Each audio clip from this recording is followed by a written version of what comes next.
E se os alicerces do seu futuro fossem de algoritmos? É assim que um engenheiro de software constrói a própria carreira.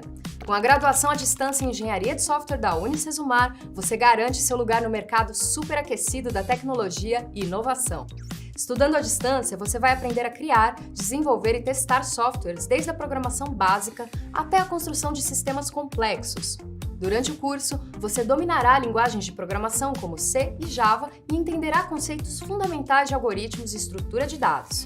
Com aulas e atividades 100% online, você utilizará recursos em tempo real para aprender lógica de programação com a mão na massa, realidade aumentada para desenvolver aplicações imersivas, inteligência artificial para criar soluções inovadoras e robótica para explorar o mundo dos circuitos digitais. Em 4 anos, com o diploma em mãos, você será o profissional que as grandes empresas e startups procuram, com possibilidade de trabalhar home office e receber ótimos salários. Então não perca tempo, matricule-se na graduação EAD em Engenharia de Software da Unicesumar e comece a programar o seu futuro agora.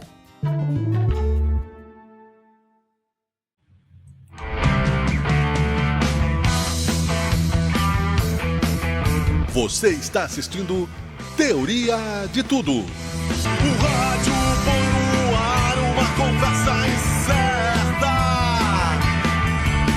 Eu leio pelos muros uma coisa concreta. Do outro lado da rua. Olá, olá, olá, boa noite, bom dia, boa tarde, nas ordens aleatórias da nossa audiência. Estamos aqui em Sabe Caxias News e também, é claro, na nossa programação do Teoria de Tudo para conversarmos sobre um tema importantíssimo no nosso leque de variedades de assuntos, de temas enciclopedicamente falando. Vamos falar sobre o Dia da Conscientização contra a Obesidade Infantil, que é marcado por esta terça-feira, dia 2 de junho. É um tema muito interessante. Quem vai falar conosco é o Dr. Charles Angeli, médico gastroenterologista pediátrico cooperado da Unimed Serra Gaúcha. Ele já está na linha conosco, aqui na linha, no streaming, né? Rádio, internet, tudo a mesma coisa. Doutor, tudo bem? Seja bem-vindo, boa noite. Boa noite, muito obrigado pelo convite. Que bom falar sobre um tema muito importante, por isso a gente fica muito feliz também em o senhor ter atendido aí a nossa solicitação. A obesidade infantil é um tema que preocupa a todos, né? Quem tem criança na família, principalmente. Então, fale um pouco sobre esse dia, por gentileza, doutor. Esse dia é muito importante, né? Porque esses dias de lembrança sobre patologias médicas é importante para levantar sempre o leque da questão. A obesidade infantil, ela é um problema mundial, ela é uma epidemia considerada, porque cada vez mais está afetando crianças na idade tenra já, e principalmente a obesidade levando ao aparecimento de doenças crônicas na infância, doenças essas que só apareciam mais na vida adulta, e hoje em dia a gente já está detectando essas complicações da obesidade infantil em crianças menores já. Então, por isso, sim, a importância da conscientização para todas as famílias, todos os ouvintes, tá? Da importância desse assunto, sim, na medicina e na prevenção de doenças. O que mudou, doutor? Foram as estatísticas, foram os hábitos na detecção desses problemas? O que mudou para a obesidade foram a mudança de hábitos, tanto alimentares como de atividade das crianças nas últimas décadas, né? Esse aumento foi progressivo, né? Não foi um aumento súbito. A gente vem notando o aumento da taxa de obesidade e sobrepeso na infância já há várias décadas, né? Atualmente, a gente sabe, as últimas avaliações mostram que aproximadamente 30% a 35%, dependendo da região do país, já compõe de crianças com sobrepeso ou obesidade. Então, significa que de cada 3 crianças ou adolescentes, uma vai estar encarando o sobrepeso ou obesidade.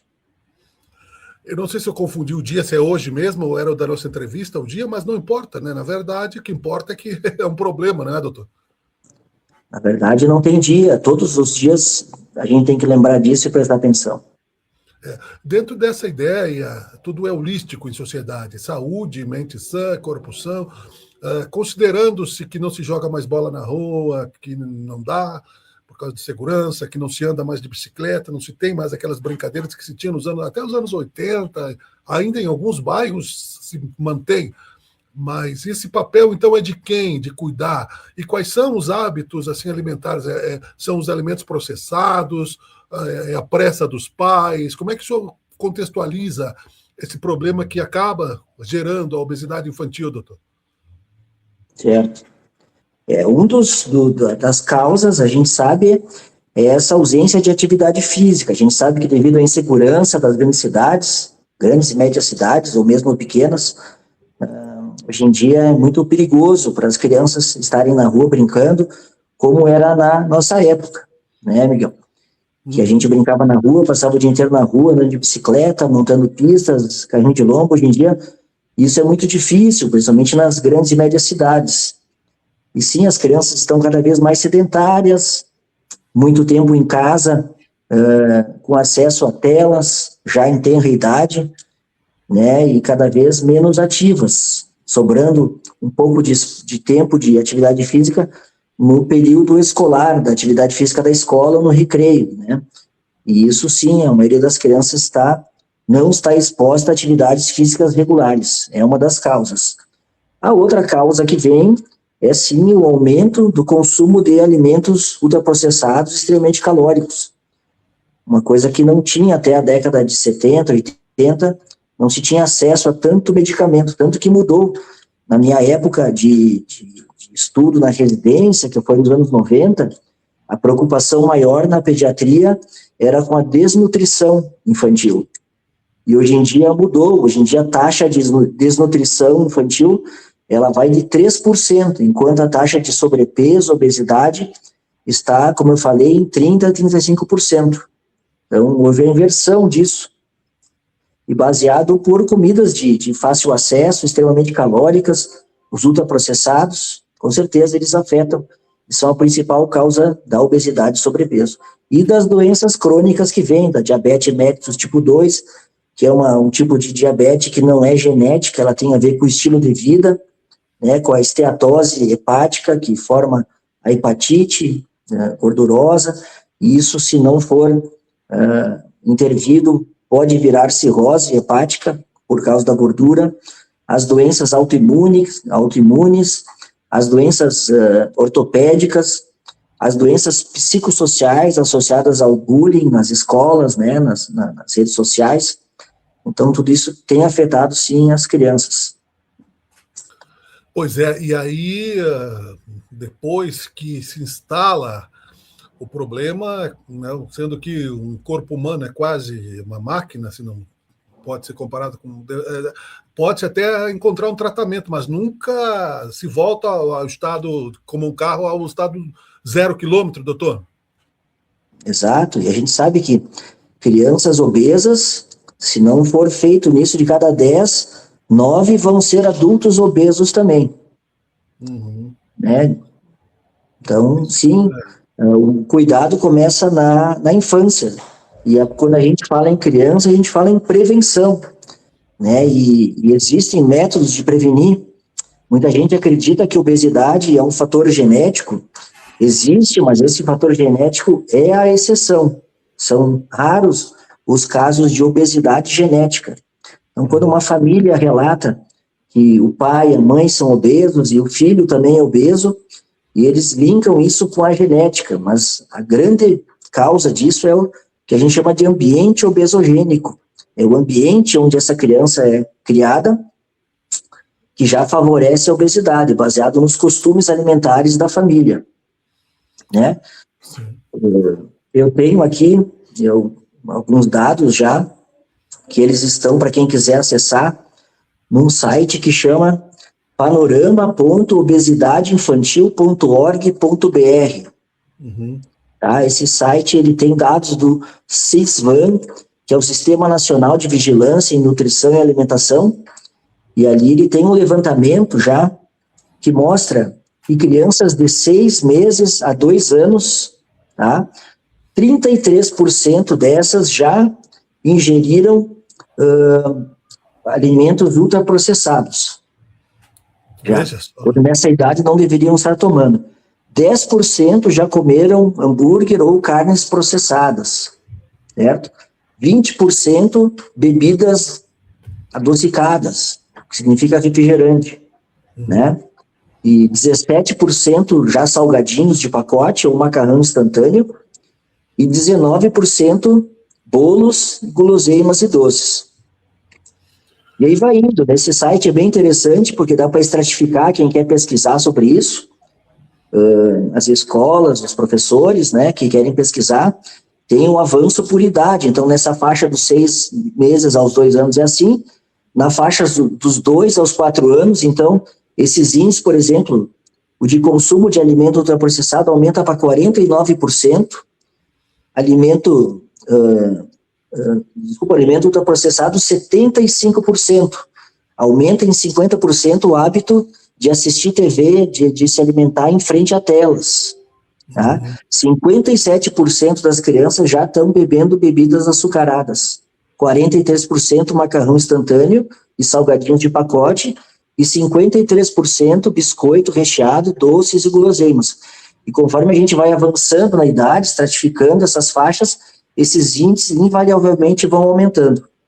Mas o importante é isso, que nesse período da introdução alimentar, dos 6 meses até os 2 anos, a criança não deveria ter a introdução de sal, de açúcar, de bebidas açucaradas, né, de alimentos ultraprocessados, porque ela está na fase de formação do paladar, né? E se a família já insere na vida dela esses alimentos que são ultrapalatáveis, além de ultraprocessados, que eles são feitos para viciar a papila digestiva, né? Então a criança acaba querendo e tendo preferência por esses alimentos e deixa de comer os alimentos saudáveis que ela deveria estar comendo nessa idade. E hoje em dia, doutor, pelo que se vê, e aí o senhor, por favor, me corrija, independente de marcas, todos são muito acessíveis a qualquer classe social. Pode mudar a marca, mas todos esses alimentos citados, todas as classes sociais têm acesso. Sim, mas infelizmente o que eu vou falar parece cruel, mas os alimentos que mais fazem mal são os mais baratos. E é o que as pessoas, devido à sua situação financeira, acabam consumindo, né? Linkados a propagandas na TV, a embalagens que enganam, né? Embalagens atrativas que enganam, e o preço, que parece uma coisa bacana. Olha, que vantagem comer isso, mas escondido ali estão alimentos que são extremamente nocivos. Além de causar obesidade, a gente tem, por exemplo, a questão dos macarrões instantâneos, dos salgadinhos de pacote, das carnes processadas. Todos esses contêm substâncias como, por exemplo, o glutamato monossódico, que já está elencado como uma substância cancerígena. Tanto que a gente for na OMS, eles classificam substâncias teratogênicas, né, que quer dizer que provocam câncer. E o presunto e a salsicha, eles já estão no nível 1, junto com o plutônio, com o amianto, com a bomba atômica, né? Então, eles são alimentos extremamente nocivos. E a gente vê que ninguém deveria consumir isso, né? Principalmente diariamente, e nem crianças serem expostas a esse tipo de alimento tão cedo na vida. Como tudo, né, no Brasil, principalmente em fase de construção de consciência coletiva, preciso, né, trabalhar nessa questão preventiva, doutor. Ainda uma questão, só para aqui filosofar nesse sentido, hoje mesmo, agora à tarde, a notícia que foi aprovada no Brasil um remédio, essas canetas emagrecedoras a preços populares nas farmácias. E o risco que se corre de uma família que já, né, permitiu toda essa liberdade, né, de alimentação e que acabou tendo, né, o problema de ter uma criança obesa, acabar apelando para esse tipo de caminho fácil existe, na sua opinião, e que tipo de problema isso pode causar, doutor, para concluir? O uso de canetas emagrecedoras é um tratamento extremamente recente. Ainda os estudos estão muito conflitantes, porque existem vários estudos relatando diversos problemas relacionados ao uso dessas canetas, né? Em crianças, ainda não foi liberado. Já a partir de 13, 14 anos, em crianças extremamente obesas, já com comorbidades, como, por exemplo, já tendo resistência à insulina, diabetes mellitus, já existem crianças usando esse tipo de medicamento, sempre com orientação e acompanhamento médico de especialistas, de endocrinologistas, de nutrólogos, sempre tem que ter esse acompanhamento. Nunca usar, mesmo adultos, né, nunca usar esse tipo de medicação sem um acompanhamento médico, sem exames periódicos, sem orientação de dosagens corretas, porque essas canetas, elas são hipoglicemiantes, né? Elas, na verdade, foram criadas para tratar pessoas que tinham diabetes mellitus, né? E o efeito colateral delas é tirar a fome, é deixar a pessoa nauseada, sem fome. Então, é isso que faz ela funcionar, porque a pessoa aplica essa caneta e ela deixa de comer.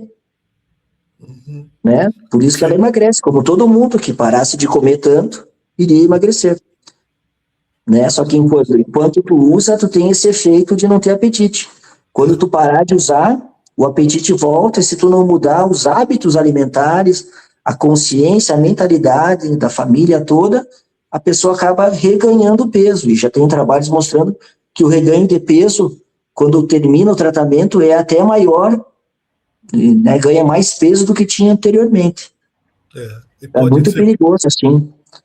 E pode ser viciante, né? A pessoa apelar sempre para a mesma solução. Sempre. E a gente não sabe quanto tempo isso pode ser usado. Isso é uma medicação nova.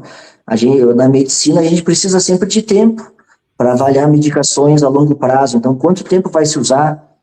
6 meses, 1 ano, 2 anos, 3? A vida toda?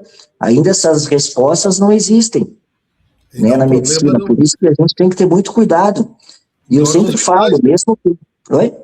Dá um problema em órgãos vitais, né? Só falando da hipoglicemia, do pâncreas e outras partes vitais. No pâncreas, no cérebro, no coração, nas glândulas, né, nos testículos, nos ovários, isso tudo, a gente ainda está muito nos olhos, já tem relatos de problemas oculares, né? Então tudo isso aí ainda precisa de muito estudo.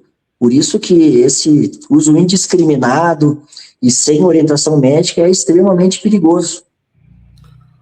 Ok, muito menos em crianças, obviamente. Muito menos em crianças. Exatamente. Doutor Charles Angeli, muito obrigado pela sua presença aqui no Teoria de Tudo. Foi um prazer conversar com o senhor. Boa noite. Então tá bom, eu que agradeço o convite. Uma boa noite a todos. Um grande abraço. Valeu, grande abraço. Até a próxima. Tchau. Muito bem, esse é o Teoria de Tudo. Até o próximo. Você está assistindo Teoria de Tudo. O rádio põe no ar uma conversa incerta. Eu leio pelos muros uma coisa concreta. Do outro lado da rua.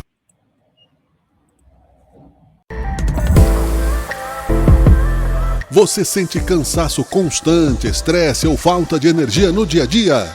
Conheça o trabalho de Alexandre Valença, naturopata, especialista em saúde com métodos naturais. Um cuidado completo para equilibrar corpo e mente, prevenir doenças e melhorar sua qualidade de vida. Com uma abordagem integrativa, você conquista mais energia, bem-estar e vitalidade de forma natural. Agende sua consulta agora mesmo pelo WhatsApp 54 9844 67155. Alexandre Valença, saúde com métodos naturais.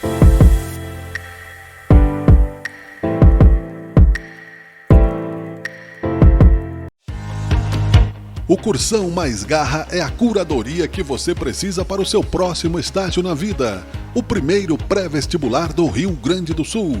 Mais de 50 anos de experiência. Pioneiro em transformar sonhos em aprovações. Equipe formada por professores experientes comprometidos com resultados reais. Há décadas atuando na preparação de estudantes para vestibulares e Enem, com metodologia consolidada, equipe experiente e acompanhamento pedagógico. O Cursão oferece diferentes modalidades de curso, pensadas para atender objetivos, rotinas e fases distintas de estudo. Saiba mais sobre nossos cursos e escolha a modalidade que melhor se encaixe na sua jornada de estudos. Acesse nosso Instagram, @Cursão Garra Pré-Vestibular. Nosso WhatsApp 54-9366-1277. Estamos na Rua Coronel Flores, 749 em São Pelegrino. Venha nos visitar. Cursão Mais Garra, o próximo aprovado pode ser você.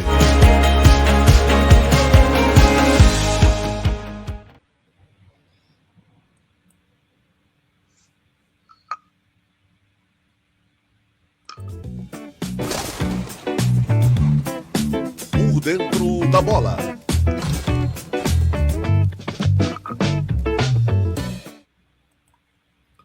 Olá, olá, olá, boa noite. Estamos no ar para mais uma edição do quadro Por Dentro da Bola.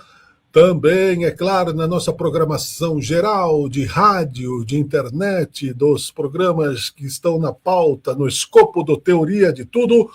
E no Sabe Caxias, aqui na página do Sabe Caxias News, no Sul Recorte de Esporte, teve ainda a rodada do futebol local, do futebol estadual, antes da Copa do Mundo, que está na boca do túnel. É Copa do Mundo, amigo. 90 milhões em ação, não, muito mais que 90, mas eu não vou mudar a letra, né? Essa era uma música ufanista, mas era legal. Para frente, Brasil. É Copa do Mundo, sempre dá um frio na barriga. E vamos que vamos, né? Com o Neymar, sem Neymar. O Brasil é dividido, mas o Brasil é assim, né? Polarizado. E só tem 2 neurônios, né, por enquanto. Vamos ver o que acontece com o terceiro neurônio, né, se não vai fritar ao longo da Copa. Futebol, amigo, vou chamar aqui, é claro, no Por Dentro da Bola, ele, Joselito Santos. Alô, Joselito, boa noite. Tudo certo, Miguel Brambila. Bom dia, boa tarde, boa noite para você, para os internautas, o pessoal da Rádio Sabe Caxias e também os telespectadores do Canal 14. Legal. Eu não sou político, mas parece que eu sou, né? Na verdade, eu sou um político, eu consigo desagradar a gregos e troianos ao mesmo tempo. E aí, José? Já tentou tirar foto? Tentou tirar foto com o Trump já ou não? Tentou montar a tua foto com o Donald Trump? Não. Não, eu dispenso. Eu tentei uma com o Pato Donald, né, mas não deu certo. Eu tenho outro. Eu gostaria de bater foto com outras pessoas, não, muito obrigado. O Trump deixa ele lá nos Estados Unidos bem longe. Deixa ele na Copa do Mundo agora. Caramba, é verdade. E aí, Joselito, então, né, vamos fazer 3 blocos, como tu sugeriste. Começamos pelo Juventude, é claro, não tem como eu errar, porque o ícone da camisa do Juventude identifica. Vamos começar pelo Juventude, porque foi quem jogou anteriormente, né? Jogou na sexta-feira à noite. Estivemos no estádio Alfredo Jaconi, mais uma noite de público baixo, mais uma noite de horário daqueles que a gente chama, pelo menos, inconveniente, né, Miguel? 9 horas da noite, então, realmente não foi interessante para o torcedor, mas foi interessante o resultado, né? O resultado foi muito bom, porque o Juventude venceu a pior equipe da Série B, que é o América Mineiro.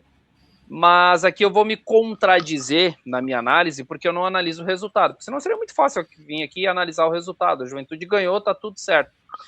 Não, eu analiso o jogo como um todo, e o que eu posso dizer é que sim, o Juventude teve a sua competência, pois fez 3 gols, não tomou nenhum, mas a equipe do América Mineiro não é de se jogar fora, é uma equipe bem interessante, tem alguns jogadores bem interessantes, mas o futebol tem que encaixar, e o que me parece é que não deu certo. O time ali do Roger Silva, o Roger Silva, que é um ex-centroavante do Internacional, inclusive, ele teve que parar, Miguel, esse atual treinador, por problemas no coração, salvo engano. Ele teve um problema bem complicado, mais ou menos salvo o que aconteceu, se eu não me engano, com o Washington, Coração Valente, né, que a gente chama ele. É. E o Roger também teve esse probleminha e acabou encerrando a sua carreira, e hoje é treinador. Ele subiu o Londrina o ano passado na Série C, ou seja, ele enfrentou o Caxias na Série C, e esse ano ele iniciou no Sport, não iniciou tão bem, e agora ele está no América Mineiro, e infelizmente também não está bem, porque a equipe mineira, né, o Coelho, né, não foi bem, acabou tomando mais um 3-0, quase, eu diria que está quase com as portas abertas para ir para a Série C. É uma equipe que, como eu disse, me agradou em dados momentos, né, dentro daquilo que eu vi, até o Juventude teve bastante dificuldades, mas ela ainda não encaixou, Miguel, e o Juventude teve a competência e um centroavante que fazia muito tempo, há muito tempo mesmo, não é brincadeira, fazia muito tempo que o Alisson Safira não fazia gol, conseguiu fazer um golzinho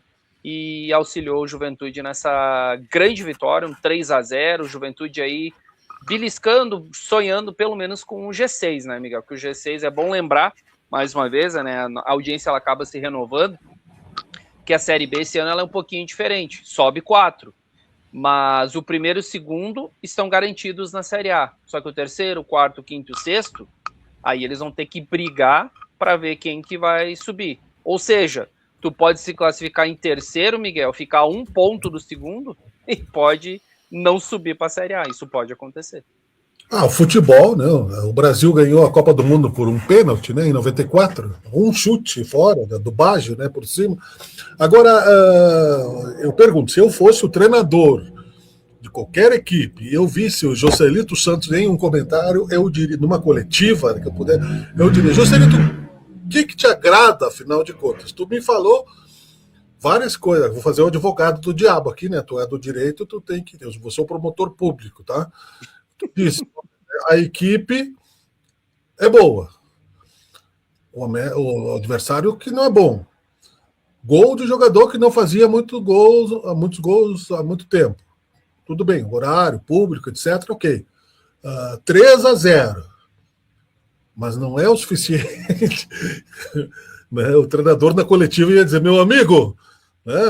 Se tu trabalhar com resultado, se tu trabalhar com futebol, não.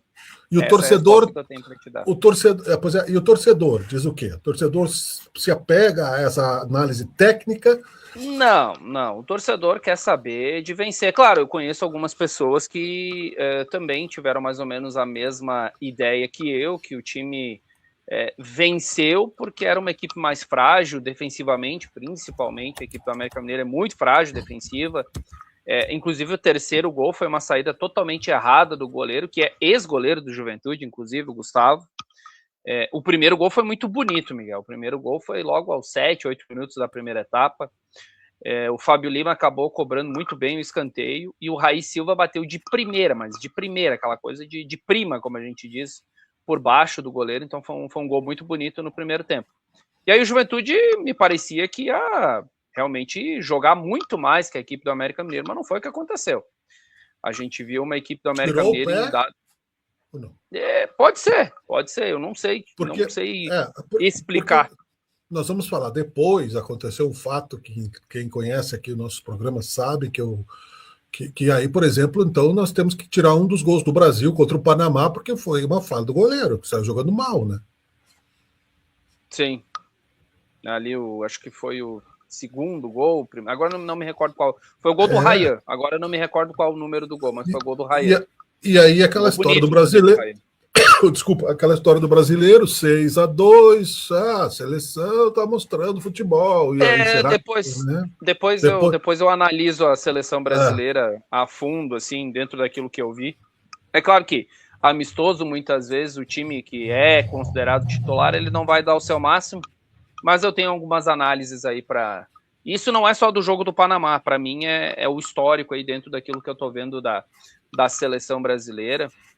O que eu posso dizer que 4-2-4 para mim não dá.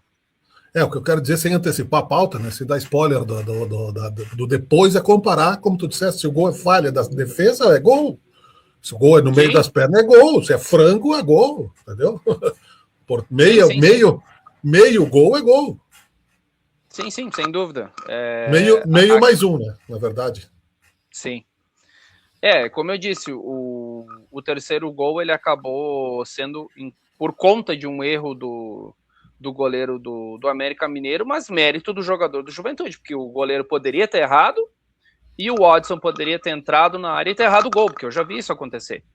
Então, obviamente, foi uma falha do goleiro, da zaga, enfim, de toda a marcação do América Mineiro, mas, ao mesmo tempo, foi mérito do jogador do Juventude, sem dúvida alguma. Muito bem, 9 minutos já de programa. Como a gente fala, meu amigo, tua voz tá mais forte na terça-feira, né? Tá descansadinho, né? Não narrou, né? Tá com a voz de trovão, né? A minha tá sempre rouca, porque eu falo pelos cotovelos e dá canto. E aí, Joselito, então, para a gente seguir, né? Não fazemos um programa demasiadamente longo. Resumindo, o que nós temos do Juventude aí? Bom, o Juventude, como eu disse, ele está brigando ali na parte de cima da tabela, digamos assim, né? Hoje, deixa eu até olhar aqui bem certinho para passar a informação correta, a classificação da Série B. O Juventude hoje é o 10º colocado, tá? Só que o 6º colocado tem 17 pontos. E o Juventude, que é o 10º, tem 16. Tem 4 times com 17 pontos. É um campeonato extremamente equilibrado. E outro dado, Miguel, o Juventude não está tão longe da liderança. O Juventude tem 16 pontos e o primeiro colocado tem 22. Não é algo tão distante assim, não é 10 pontos, não é 15 pontos, não.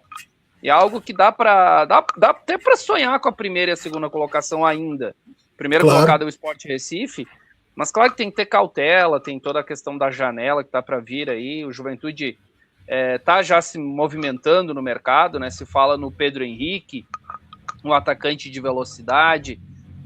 Pedro Henrique, ele é da base do Caxias, ele jogou muitos anos no Caxias, depois foi para o Internacional, jogou fora do país, jogou no Corinthians, estava no Ceará e agora ele está livre no mercado, ele foi dispensado do Ceará.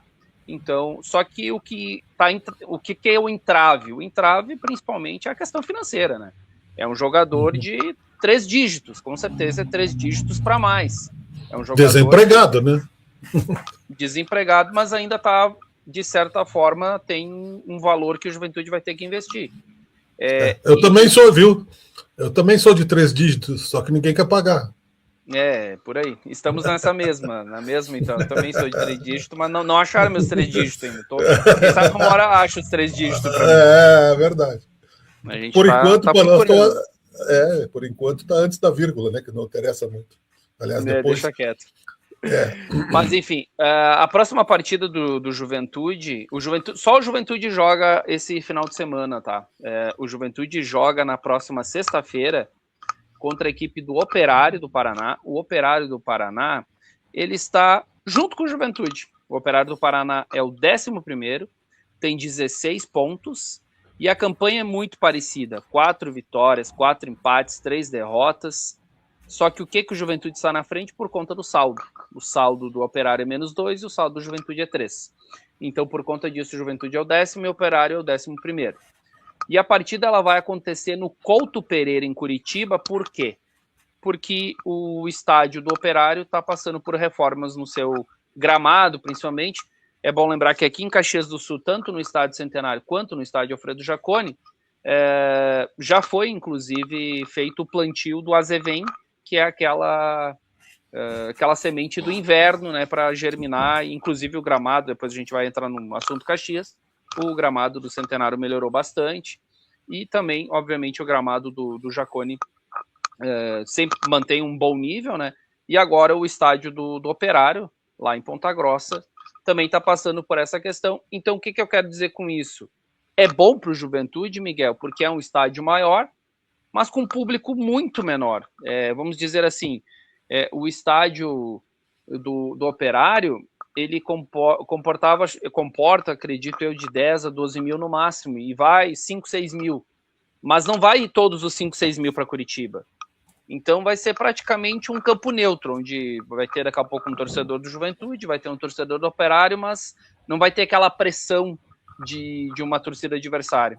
Então, daqui a pouco pode ser sim uma oportunidade até mesmo de uma vitória do Juventude. O Juventude que vem fazendo uma campanha razoável, uma campanha boa. Ele está tentando se manter ali na ponta de cima da tabela, porque é bom lembrar que o Juventude tem muitos desfalques, e principalmente um dos desfalques que mais o Juventude se ressente é o Mandaca, e o Mandaca não vai jogar na sexta-feira ainda.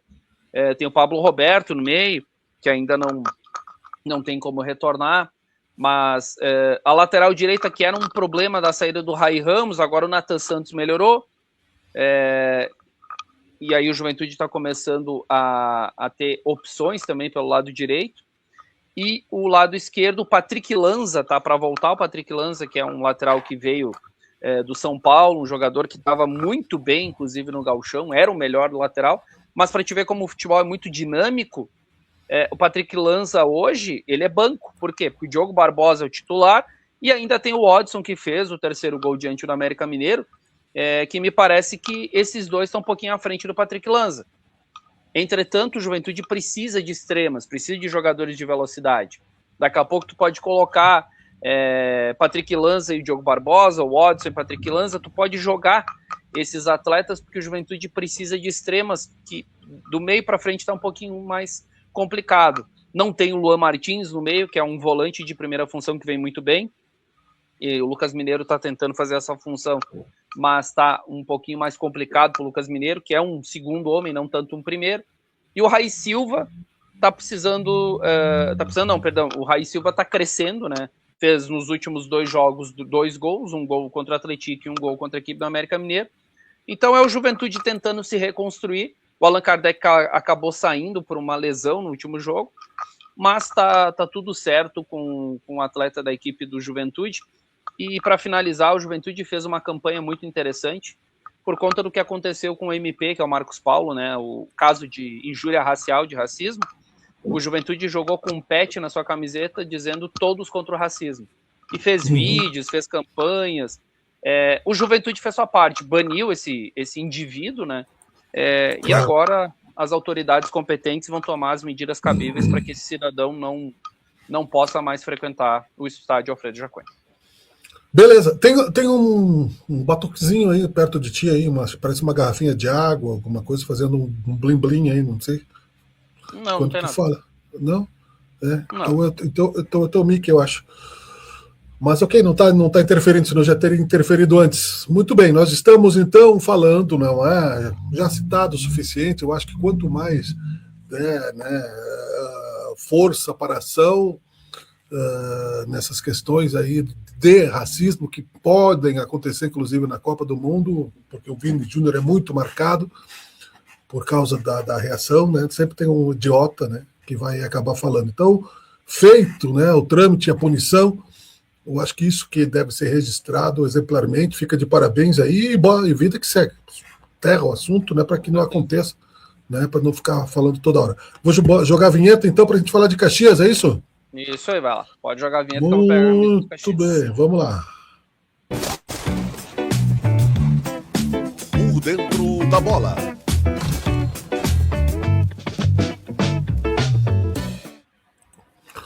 Nós estamos falando ao vivo aqui pela página de Sabe Caxias News, mas também para o Teoria de Tudo, para o sabecaxias.com.br. Você pode assistir pela própria página, incorporado no YouTube, né, as nossas programações. E são muitas e variáveis, não é? E vários assuntos. Aqui a parada é esporte. Eu amo Copa do Mundo, a gente vai falar sobre isso, mas primeiro estamos falando do esporte local aqui.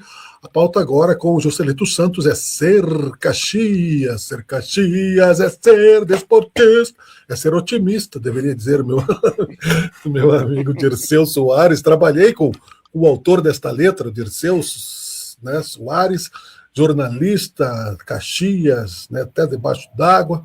Trabalhamos na Rádio Difusora não sei, no século passado, não sei que ano, 1995, eu acho, fazendo Rádio Jornal Difusora, edição das 6 da tarde, era museu, e o Dirceu Soares, né, autor da letra do hino do Caxias, né? Ele que não me ouça, né, porque ele é meio brabo, distorcendo a letra aí, né, e um bravo honrador da história. Legal. E aí? O Caxias conseguiu uma vitória emblemática, uma vitória muito importante, né? Mais uma vitória de virada, virou contra a equipe do Ipiranga, e agora virou também, mais uma vez, pelo segundo ano seguido, hein? O Ituano sofre uma virada no último lance da partida. Em 2025 foi o Mantuan que acabou fazendo o gol nos 47 do segundo tempo, e nesse último sábado o Salatiel acabou fazendo o gol aos 49 minutos, aos 50 minutos do segundo tempo. Uma partida que me parecia muito, mas muito complicada antes de acontecer, e durante a partida ela se confirmou. O Caxias enfrentou, dentro do Estádio Centenário, a melhor equipe, que é o Ituano. O Ituano é uma equipe muito bem armada, muito bem organizada, e o Caxias teve muitas dificuldades, Miguel. Em termos de futebol, o Caxias ficou devendo neste sábado. Conseguiu a vitória, foi importantíssima, mas em termos de futebol, o Caxias ficou devendo. Eu quero ser realista com o Caxias, para não ser um negativista. O Caxias, nós falamos aqui no último programa, né, com a turma aí da Rádio Caxias, que eu falei, principalmente, né, no sentido de que troca todo mundo, mas há uma aura, porque não tem jogo fácil para o Caxias. Olha, raramente, né, se vê o Caxias, muda a equipe, muda diretor de futebol, muda treinador, não se vê a estabilidade no Caxias, e alguma coisa está falhando aí.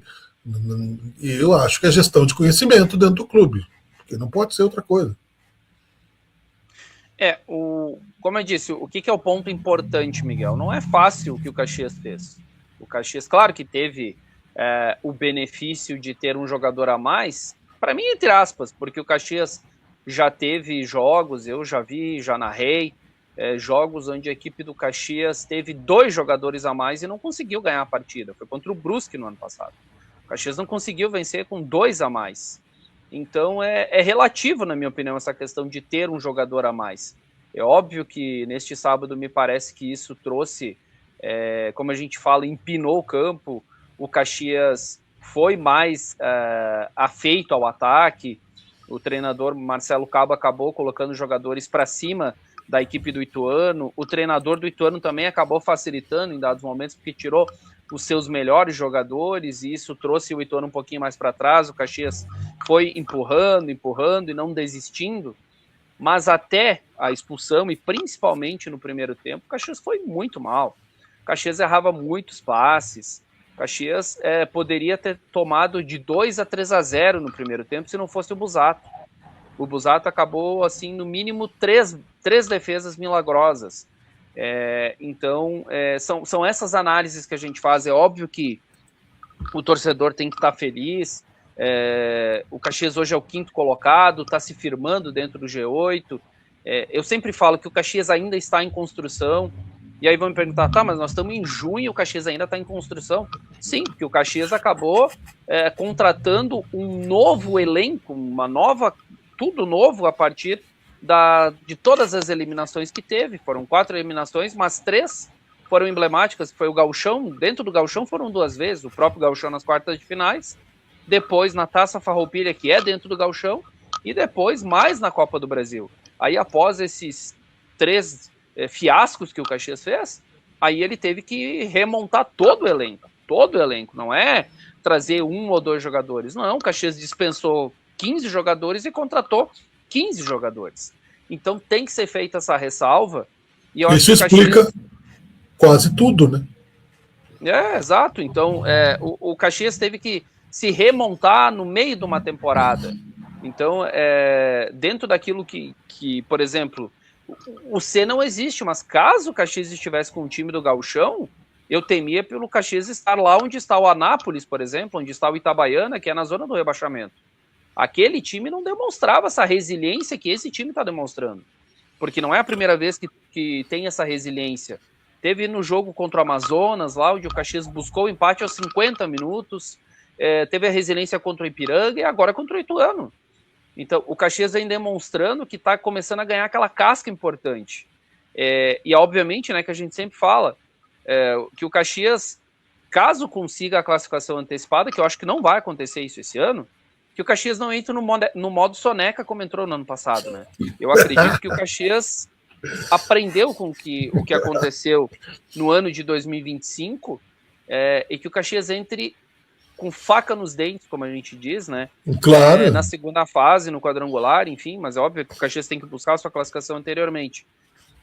Só que da forma como o Caxias está, até eu ouço muito o Campo Neutro, e o Marcos Vaz fala muito que do jeito que o Caxias está, muito difícil o Caxias não classificar, porque para não classificar o Caxias teria que ter uma oscilação maior, e o Caxias já faz um bom tempo que o Caxias, dentro da Série C, faz 5 jogos que o Caxias não perde. O Caxias está invicto, 3 empates e 2 vitórias, não está invicto no campeonato, mas fazem 5 jogos que o Caxias não perde na Série C, e contando mesmo com a eliminação na Sul-Sudeste, o Caxias está de 7 a 8 jogos sem perder. Então só não pode que o Caxias não sabe que...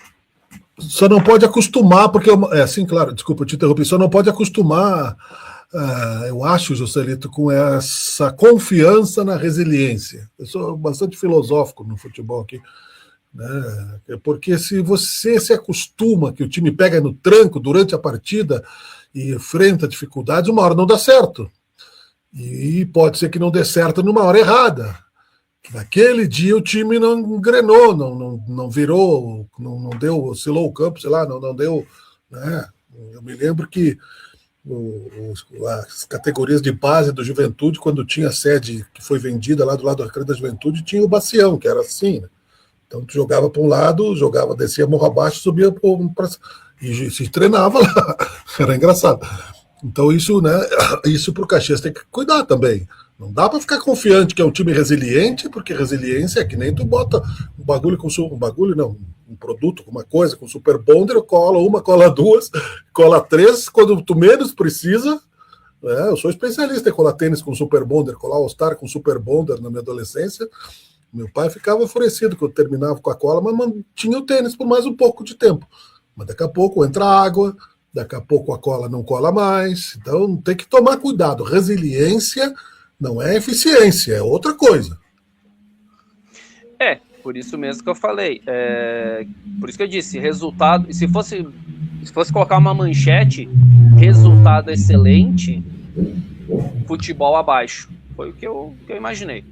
O Caxias teve um futebol abaixo, na minha opinião.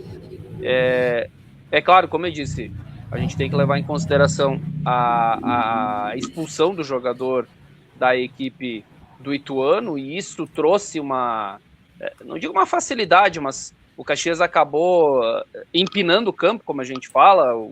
A equipe do Ituano ficou mais defensiva e o Caxias teve mais força, teve mais pressão, foi na base do abafa, como a gente diz, né?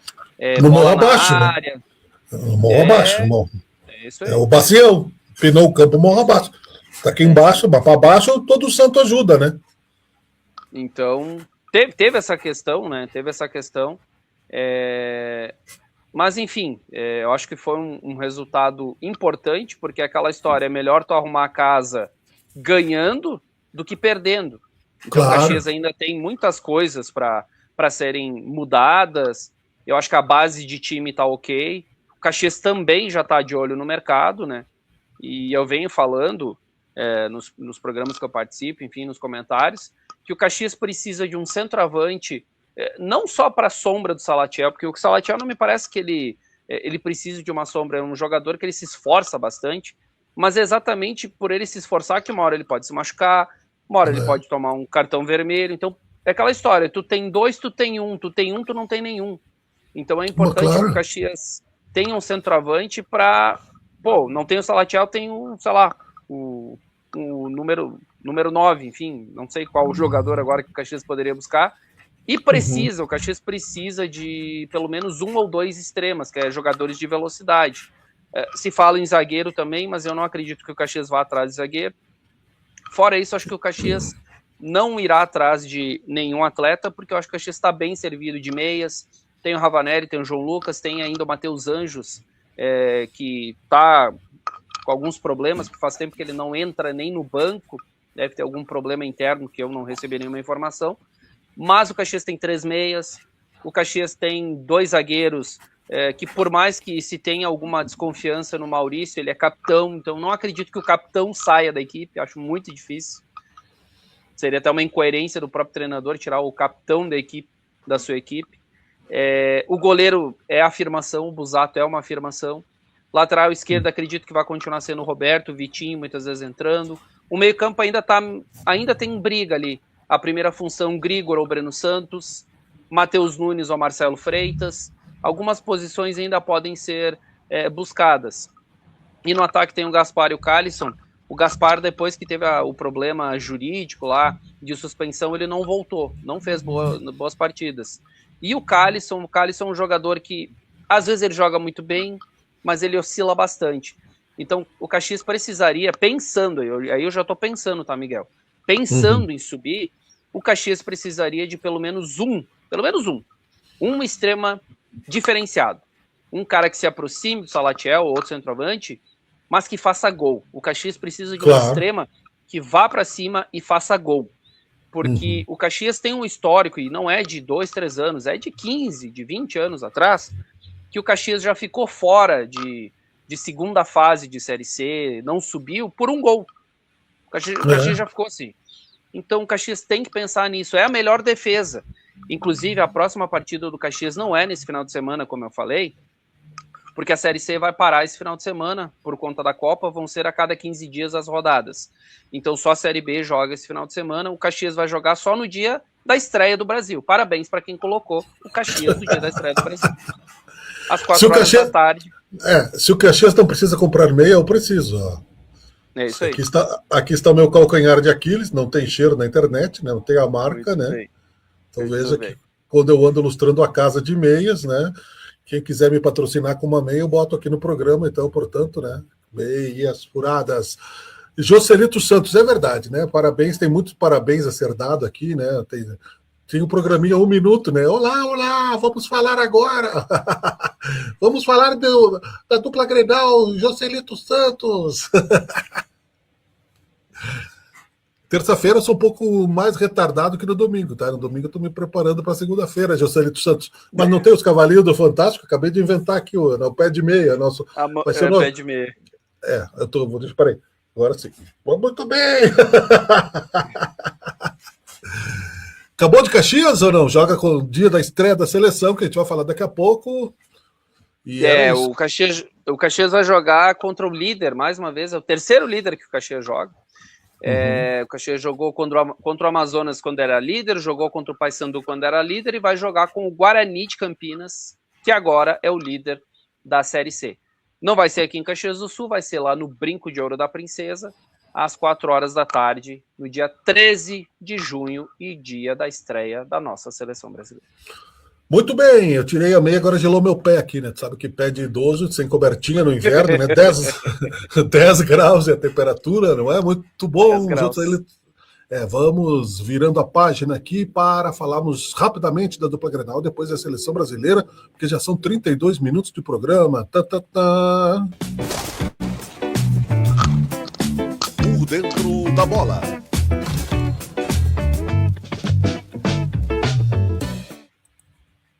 Falamos ao vivo aqui da Serra Gaúcha para o mundo. Tem a bola até do futebol americano aqui, né? Tem uma galera que joga aí, inclusive com o patrocínio da Unicesumar, não só do clube oficial, mas também, né, do futebol americano.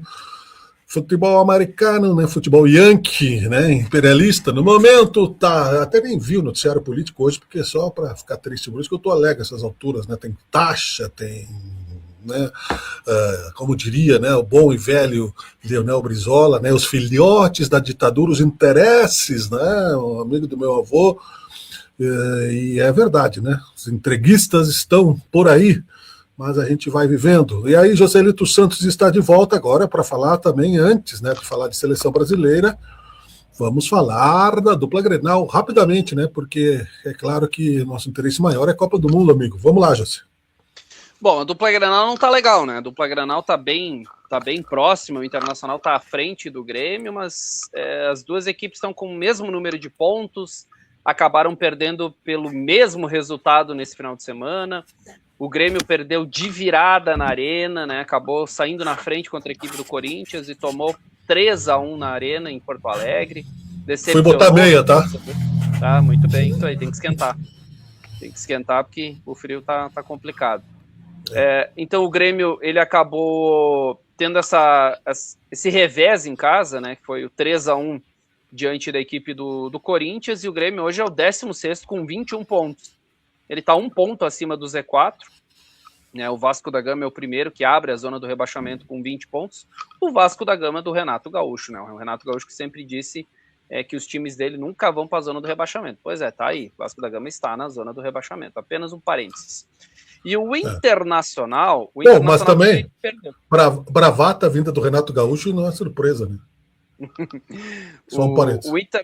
O Internacional acabou perdendo para uma das sensações do campeonato, né? O Bragantino, que está na 5ª colocação com 29 pontos, hoje estaria na pré-Libertadores. O Internacional acabou perdendo por 3-1 e também está na mesma situação que o Grêmio, apesar de estar na 14ª posição, Miguel. O Internacional tem o mesmo número de pontos da equipe do Grêmio, está com 21 pontos a 1 ponto do Z4. Então, Grêmio e Internacional estão indo para a parada na Copa, são 50 dias. Teoricamente, né? A princípio, tomara que sejam, cheguemos à final, daí serão 50 dias. Senão existem possibilidades. Eu ouvi falar aí na imprensa local, estadual, que pode se antecipar datas caso, né? Pode. Tem essa informação, não? Sim, pode ser antecipado a rodada, tudo depende, obviamente, até onde a nossa seleção vai chegar na Copa do Mundo, né?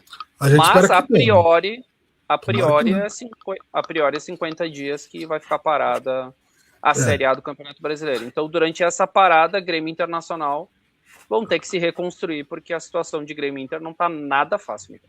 Desde a enchente, né? Nós viemos nessa corda bamba de futebol gaúcho, Juventude foi rebaixado, o único que evoluiu foi o Caxias, que conseguiu estabelecer-se na Série C, e apesar dos pesares, das críticas que se faz, porque aparentemente a Série C não é a Série D, não é o último dos umbrais, mas ainda é a Série C, tem seus preconceitos, mas quem está realmente mais estável, que cambaleou no primeiro ano, no segundo, já são 3 anos, né? No segundo ano, o Caxias foi melhor, quase classificou. No terceiro ano está estável, pelo menos oscilando menos.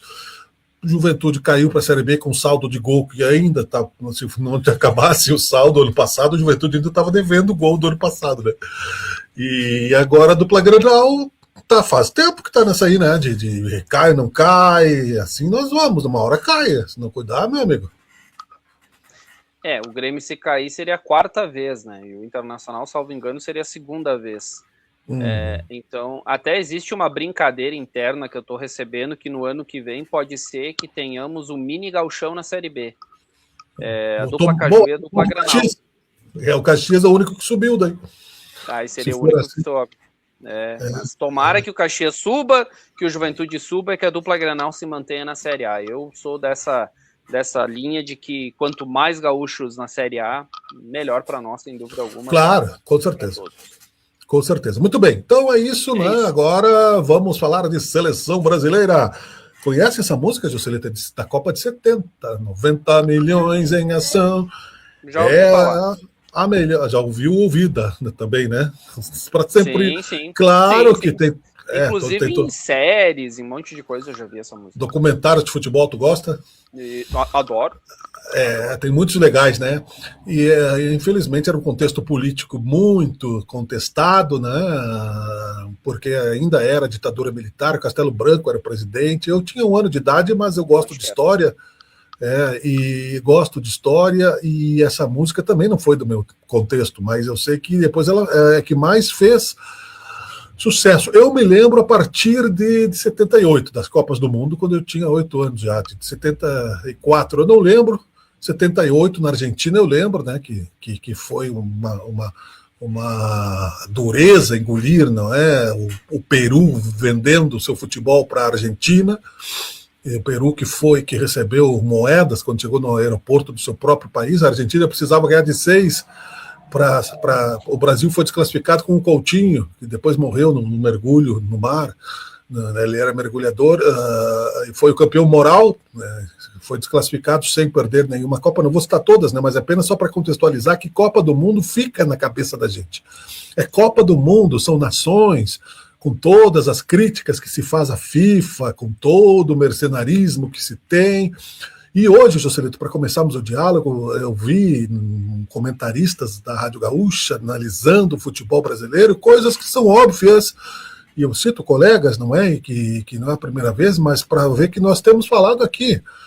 Aquela coisa, eles não usaram o termo malandragem, mas é isso. É a Cássia Eller, falta a malandragem, nós falamos do programa passado, inclusive. A malandragem do futebol brasileiro perdeu-se quando as categorias de base são compradas pelos europeus, que tornam os jogadores sem vínculos com o Brasil jogadores europeus. Então falta malemolência, né, do Denilson, que foi um dos últimos, blá, blá, blá, blá, blá, blá, fala aí. O futebol brasileiro ele sempre teve essa malemolência, né? Denilson, tu acabou citando, o Ronaldinho Gaúcho, o próprio Ronaldo Fenômeno, o Rivaldo, jogadores que faziam algo diferente, né? Por isso que a seleção ela era diferente, porque tu tinha esses jogadores que faziam algo diferente. Tu até podia ter uma questão tática, enfim. Óbvio que o futebol ele acabou mudando, evoluindo, né? Assistindo a final da Champions, realmente tu vê que hoje os times europeus eles não guardam muita posição. São jogadores que ora estão no meio, ora estão no lado esquerdo, ora estão no lado direito, o centroavante se movimenta muito, os atacantes nunca ficam no mesmo lado. Realmente é outro tipo de jogo, né? Mas o futebol brasileiro... Só para não perder essa tua deixa, isso tu vai me concordar, porque com certeza tu viu a coletiva e tu ouviu essa frase, isso que tu tá falando, nós temos na seleção brasileira. Porque o Ancelotti disse exatamente, não sei qual jogador, que ele não ia dizer onde o jogador vai jogar dentro de campo, ele vai jogar onde ele se sentir necessário naquele momento. Não sei se tu viu essa parte da coletiva. Sim. Então, quer dizer, é exatamente o que tu falou agora. Por quê? Porque o Ancelotti é um técnico europeu, ele tem o DNA europeu.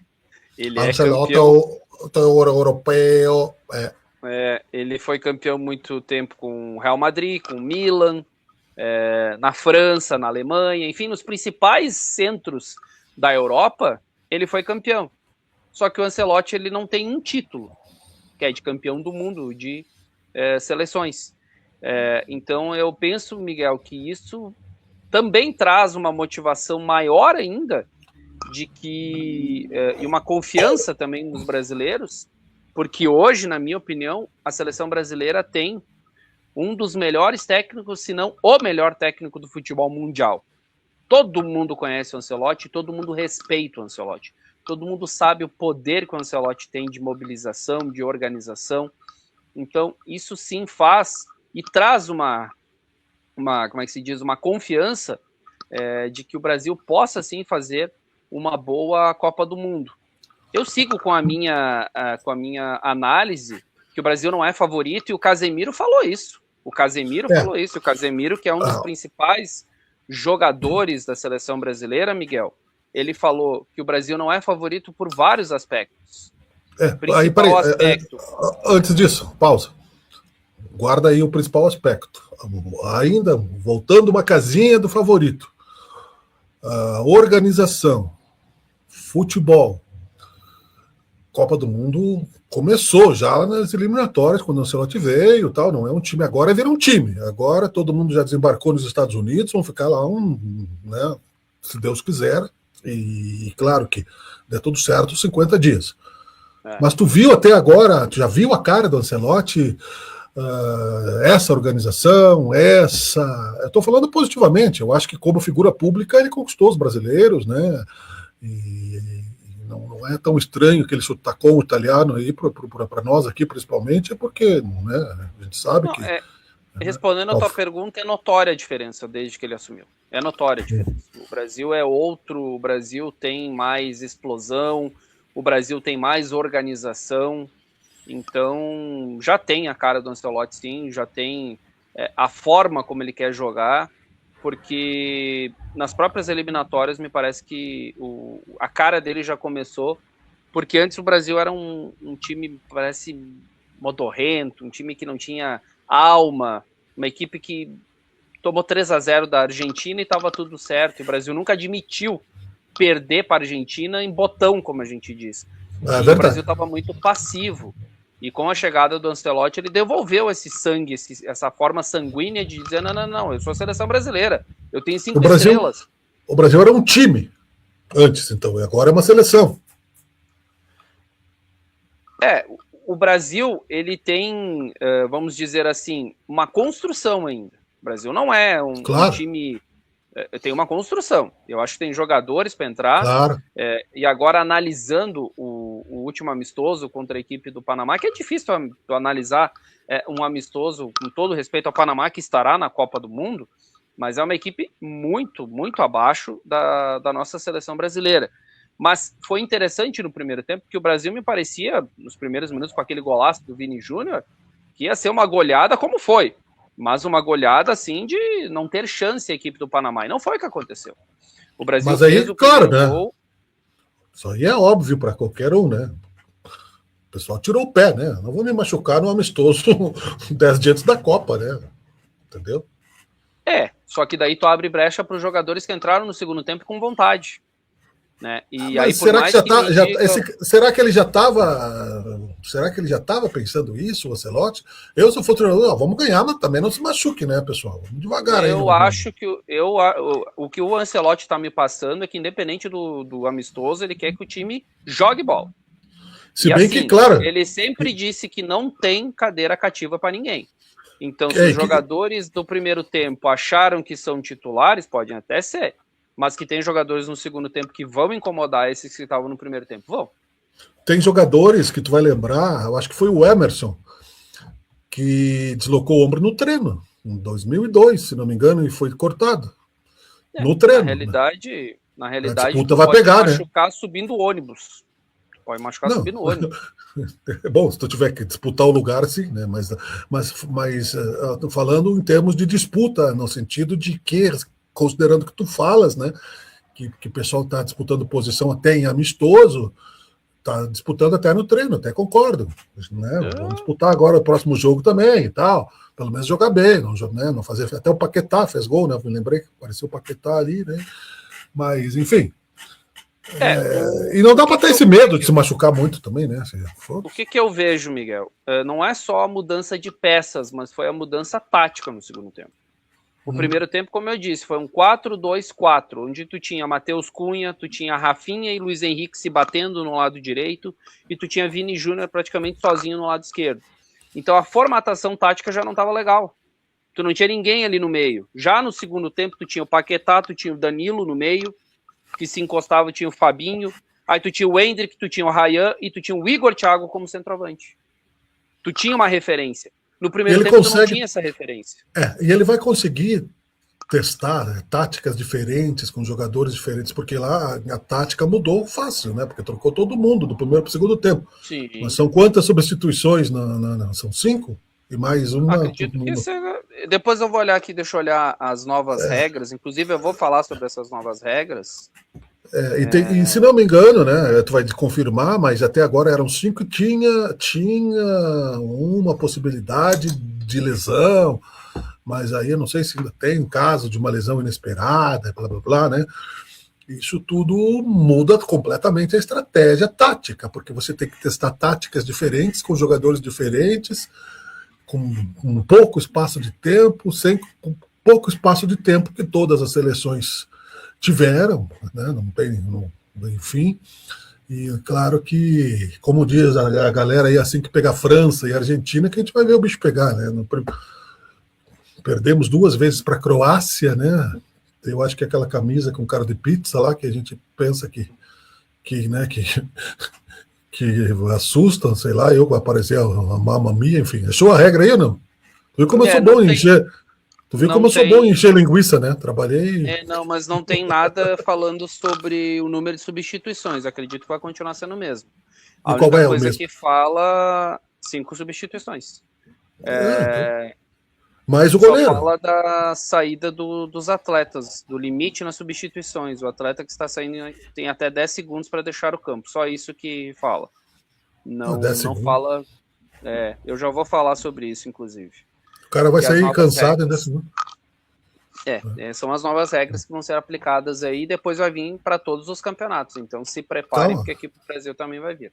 Mas 10 segundos eu não saio nem da cama. Como é que o cara vai sair em 10 segundos do... É meio complicado.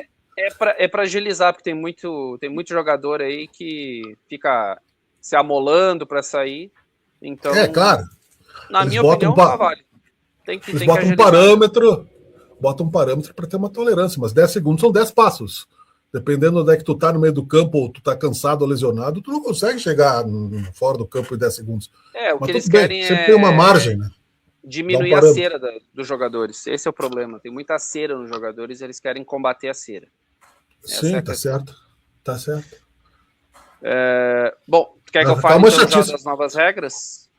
Não, tô dizendo que vai ficar uma chatice o futebol. Não tem malandragem, não tem cera, né? Apesar... Sim, quero que fale aí, por favor.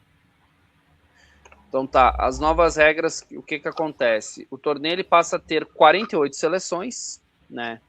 Que é tem um formato de 32 para agora 38. Tem a fase 16 avos de final. Então, devido ao aumento de seleções divididas na fase de grupos, uma nova etapa de mata-mata foi adicionada antes das oitavas de final. Isso me lembra a Série D, porque a Série D também tem a fase de 16 avos de final. Tem a zeragem de cartões. Para beneficiar os atletas, os cartões amarelos são zerados 2 vezes, ao fim da fase de grupos e ao término das quartas de final. Então tem essa novidade. Ao fim da fase de grupos, ok, mas essa do término das quartas de final é realmente uma novidade. Agora nós vamos para regras anti-cera. Tá, só um pouquinho. Vamos analisar antes disso, essa rapidamente aqui, para a gente fechar em 1 hora, temos 10 minutos.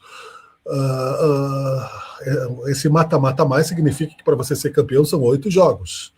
8 possibilidades. Então, quer dizer, as 3 primeiras, ok. Vai fazer falta o Galvão, haja coração, mas depois daí para frente é mata-mata. Então você vai ter uma possibilidade de ter a mais de ter um ataque cardíaco durante a Copa do Mundo. Porque, né, existe essa chance, né? Bom, tem as regras anti-cera, então, em fluidez de jogo. Contagem de 5 segundos. Árbitros podem iniciar uma contagem regressiva de 5 segundos para a reposição de lateral e tiro de meta caso percebam lentidão. Se o tempo for estourado, a posse passa ao adversário ou vira escanteio. Então vai ser parecido com o que aconteceu na Série C. Que na realidade são 8 segundos.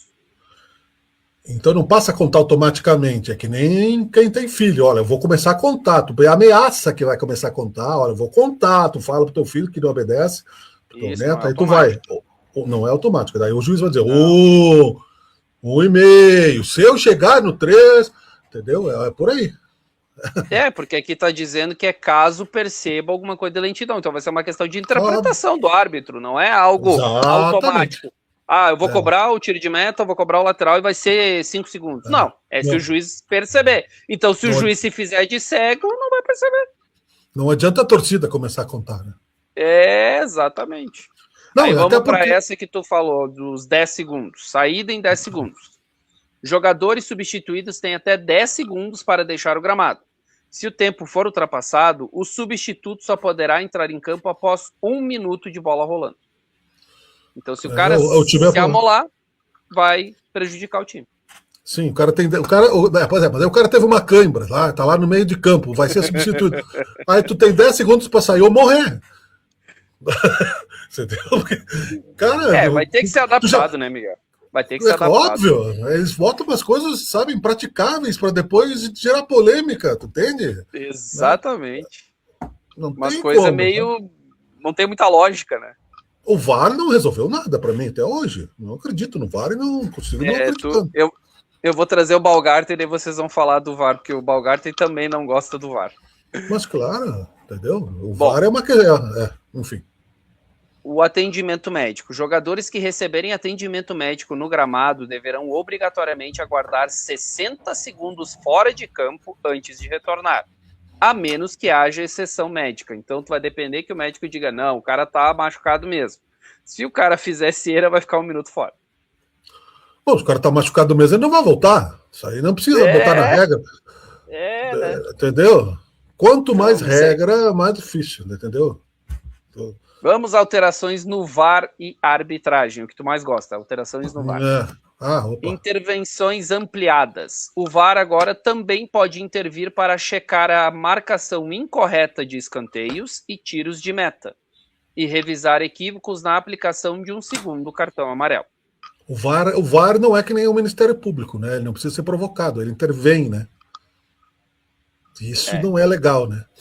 Eu não acho legal isso, sabe? Porque o juiz está lá igual a marido dentro de casa, né? Que tu seca a louça, vai lá, o VAR intervém. Que, ó, não ficou direito isso aqui, vai ter que ser refeito, né? Não ganhou moral, não contou pontos. Né? Mais ou menos isso, cara. Pois é. Bom, bloqueios em bolas paradas. Inspirada no basquete, uma nova interpretação do protocolo permite anular gols oriundos de faltas e escanteios caso ocorram bloqueios físicos ilegais. Corta a luz de contato, mesmo antes de a bola entrar em jogo. Como Esse assim? Ficou bem... Esse difícil. Eu também não entendi, para ser bem sincero. Eu não tenho... Repete aí. Vamos lá.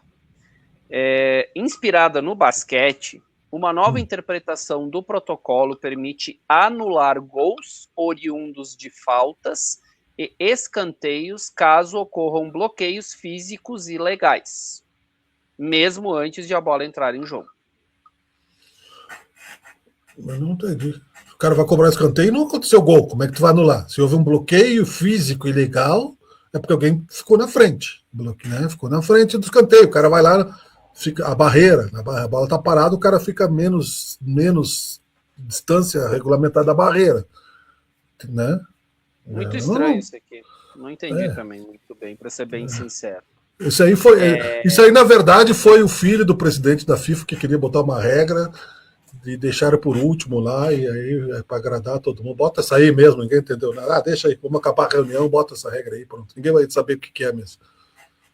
Tem uma outra regra aqui do arremesso lateral e tiro de meta. Após o árbitro iniciar a contagem, o jogador tem 5 segundos para fazer a reposição. Caso demore mais, a posse de bola passa automaticamente para o adversário, no caso do lateral, ou vira escanteio para o oponente, no caso do tiro de meta. Então, se isso é reversão. Né? Sim. Antiga reversão. Continua valendo, né?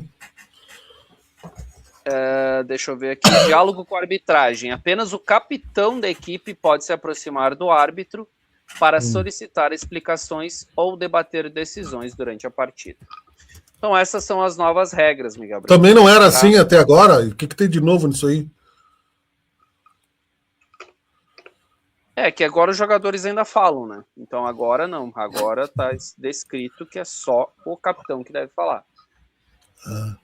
Mas acontece que, na verdade, eu estou sendo cri-cri aqui, mas na verdade já era assim, né? Vou botar aqui, eu achei aqui, Joselito, aonde a FIFA se baseou nessas novas regras. Vou botar aqui para que a gente possa também, não é, deixar aqui para o nosso ouvinte, o nosso internauta também, uma fonte, não é, igual a da FIFA. Aqui está colocada na tela, deixa eu remover o negócio aqui. Deixa eu tirar a vinheta. Aí, pronto. Aí está, então, portanto, né, me baseei muito tempo nessas regras, que são as novas regras da FIFA para a Copa do Mundo. Só pode, não faz sentido, né? Isso vinha quando tu comprava um jogo de botão, vinha vinha junto. Eu lembro. E eu lia várias vezes, fazíamos campeonatos, que saudades. Né? Só pode. Porque os caras ficam inventando coisas que a gente não entende, né, cara? Então, enfim. Mas é Copa do Mundo, mesmo assim, vamos torcer para que dê tudo certo. Sem dúvida alguma. Vamos torcer para o Brasil. O Brasil, que, é bom lembrar, está no grupo C, ao lado de Marrocos, Haiti e Escócia. A estreia do Brasil é no dia 13 de junho, às 19 horas, horário de Brasília, contra Marrocos. Na minha opinião, interrompi. A seleção mais forte na primeira fase. Evidentemente, mas aí que tá, eu vou me lembrar exatamente disso, porque eu ia te perguntar isso, zebra, né, nessa atual seleção, mesmo com o Ancelotti, eu acho que não serão assim tão fáceis de acontecer para concluir, não precisa fechar exatamente 1 hora, porque não tem parâmetro. A hora mais, que já mudou no Instagram, 20 minutos só para colocar na íntegra, então já passou disso há bastante tempo. Joselito, eu te interrompi quando tu dizias que o Casemiro mesmo disse que o Brasil não é favorito. Eu acho que ninguém acha que o Brasil é favorito. O Brasil é cabeça de chave, mas favorito, é bom não ser favorito, até eu acho, né? O Casemiro falou numa entrevista coletiva de que o Brasil não é favorito por vários aspectos. O primeiro é essa mudança de treinador. Faz pouco tempo que o Ancelotti assumiu, faz pouco mais de 1 ano, e agora ele vai ter um pouco mais de tempo na Copa do Mundo, que são 40 dias. Essa turbulência na CBF, né? É bom lembrar que a turbulência que teve, né, durante esse período aí da CBF, com o Edinaldo Rodrigues saindo, tendo que assumir o Samir Chaldi, em meio à negociação com o Ancelotti. Então essa é uma das questões que o Casemiro falou, né, que o Brasil não conseguiu criar, vamos dizer assim, foi perdido um bom tempo de preparação para a Copa do Mundo por conta de todas essas questões políticas que o Brasil acabou tendo. Que sempre foi assim, problemas, né, internos. Então, por conta disso, ele considera que o Brasil não é o favorito. Entretanto, o Brasil não era favorito em 1994 e foi tetracampeão. Não era favorito em 2002 e foi penta.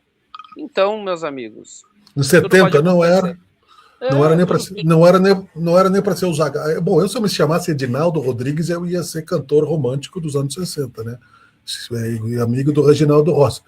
Mas em 70 não era para ser o Zagallo, o treinador era para ser outro treinador, que eu não me lembro, porque o presidente era ditador e queria que fosse, e o Brasil não era favorito. O Pelé tinha fama de estar bichado em 70, então ser favorito é uma M. Tafarel acha que seremos campeões. Eu torço, mas achar realmente com dados concretos, né, nem a mãe de Ná, né, para quem lembra. Como eu disse, eu continuo com a mesma, não digo convicção, mas é a visão que eu tenho, né, dos 3 times que eu acho que são os franco favoritos, que é França, Espanha e Portugal, mas futebol tudo pode acontecer e obviamente vou estar torcendo pela nossa seleção, torcendo para que o Neymar se recupere o quanto antes e possa ajudar dentro daquilo que ele consegue e tem qualidade para isso. E vamos torcer aí para a nossa seleção fazer uma boa Copa do Mundo, porque eu adoro Copa do Mundo, estou ansioso por ela. Exatamente. E o que eu puder assistir de jogos, eu vou assistir se Deus quiser. Com certeza, dá vontade de assistir até, né, Marrocos e, sei lá, República Tcheca. Não existe mais. Vai ter Catar e Suíça, por exemplo, dia 13 de junho, às 4 horas. Um pouquinho antes do Brasil. Catar e Suíça. Sim. Ou seja, tu não trabalha na Copa do Mundo, né? Alô, chefe do Joselito, já está explicado aí. Bom, então tá liberado. Valeu, Joselito. Até a próxima. Valeu, Miguel. Possíveis boletins mais curtos, talvez a gente combine, né, em free, após jogos do Brasil. Vamos ver como é que rola aí, mas a gente vai falando, né? Beleza, tranquilão. Tá bem? Um abraço, até semana que vem. Até mais, tchau, tchau. Tchau. Por dentro da bola.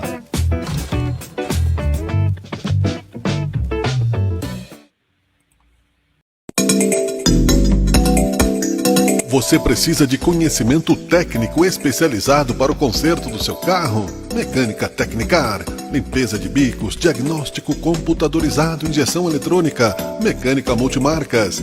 Precisa de confiança no serviço, diagnóstico preciso, garantia e credibilidade nos serviços?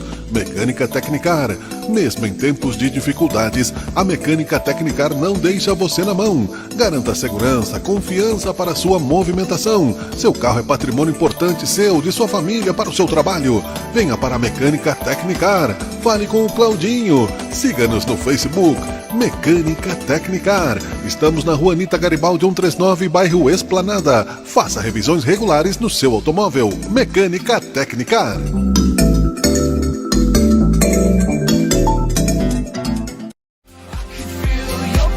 Depois do primeiro tapa, ele prometeu mudar. Ele começou escolhendo as minhas roupas e depois as minhas amizades. Ele só perde a cabeça quando bebe. Ela não disse mais nada. Quem vê os sinais não pode esperar o fim para denunciar. Ligue 190. Isso não é amor. Associação Rio-Grandense de Imprensa. O Cursão Mais Garra é a curadoria que você precisa para o seu próximo estágio na vida. O primeiro pré-vestibular do Rio Grande do Sul. Mais de 50 anos de experiência. Pioneiro em transformar sonhos em aprovações. Equipe formada por professores experientes comprometidos com resultados reais. Há décadas atuando na preparação de estudantes para vestibulares e Enem, com metodologia consolidada, equipe experiente e acompanhamento pedagógico. O Cursão oferece diferentes modalidades de curso, pensadas para atender objetivos, rotinas e fases distintas de estudo. Saiba mais sobre nossos cursos e escolha a modalidade que melhor se encaixe na sua jornada de estudos. Acesse nosso Instagram, @Cursão Garra Pré-Vestibular. Nosso WhatsApp 54-9366-1277. Estamos na Rua Coronel Flores, 749 em São Pelegrino. Venha nos visitar. Cursão Mais Garra, o próximo aprovado pode ser você.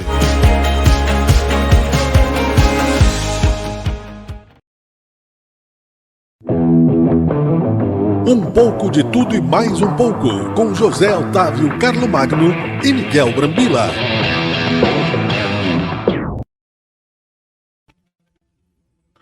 Olá, olá, olá! Muito boa tarde! Boa tarde, bom dia, boa noite! Estamos começando mais uma edição do programa Um pouco de tudo e mais um pouco.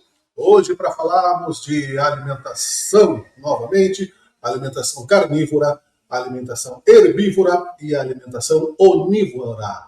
Você que já acompanhou a saga do mito da proteína, estamos falando de evolução da alimentação, com o nosso amigo, engenheiro agrônomo e também não é pesquisador do assunto, José Otávio Carlomagno, que fala sobre isso já em fascículos diversos aqui na página do programa Um Pouco de Tudo e Mais Um Pouco.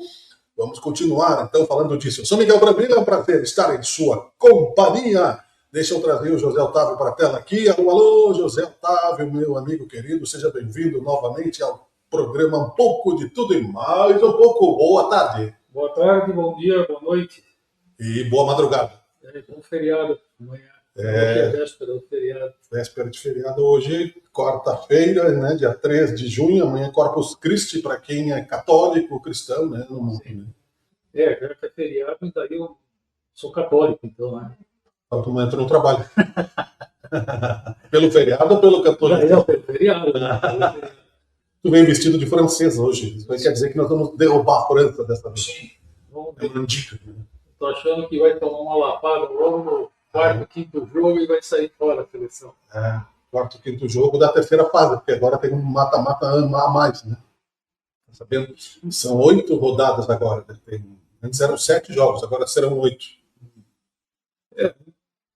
Passar pelo Haiti já é ali. É verdade.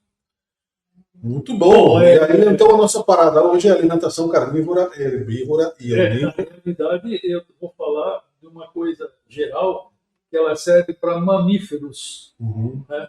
Eu vou falar só de mamífero. Então, não vem dizer que a galinha da minha avó come minhoca, come milho. Não, a galinha não me interessa.